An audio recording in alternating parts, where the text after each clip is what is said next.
La Bible nous parle dans le livre de 1 Thessaloniciens chapitre 4 verset 13.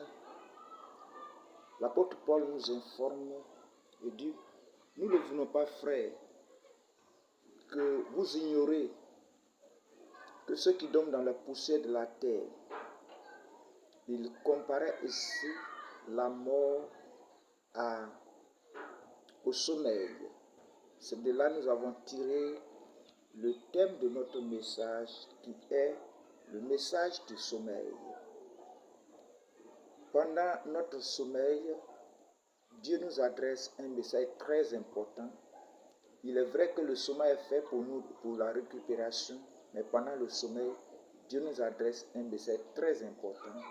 C'est celui que nous percevons dans notre sommeil par le canal des songes, des visions, des cauchemars. Il arrive que nous expérimentons dans notre songe, dans notre cauchemar, des événements qui vont se produire sur la terre. Nous rencontrons des personnes que nous allons rencontrer dans le monde physique plus tard. Il y a des situations qui se passent dans notre sommeil, au cours de notre sommeil, et nous expérimentons ces choses dans la vie courante.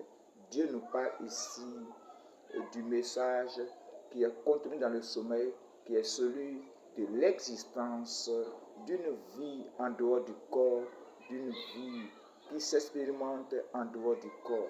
Et Dieu nous parle encore de la vie. Dieu nous parle ici de la vie après la mort, qu'il existe une vie après la mort. Et c'est cette vie que nous expérimentons dans le sommeil. Notre corps qui est couché est le symbole du sommeil. C'est de cette même manière que nous allons sortir de notre corps pour aller vivre cette vie. C'est cela que Jésus-Christ a dit dans Jean chapitre 11, verset 25. Celui qui croit en moi vivra comme il serait mort. Et quiconque vit et croit en moi ne mourra point. C'est ça, la vie. Il parlait de la vie après la mort.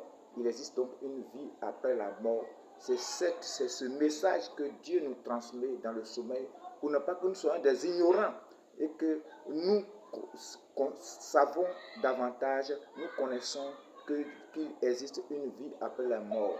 Et cette vie s'expérimente dans le royaume de Dieu. Dieu a créé des royaumes sur la terre, il a créé des pays pour nous enseigner l'existence d'un autre royaume que lui il a créé, qui est le paradis.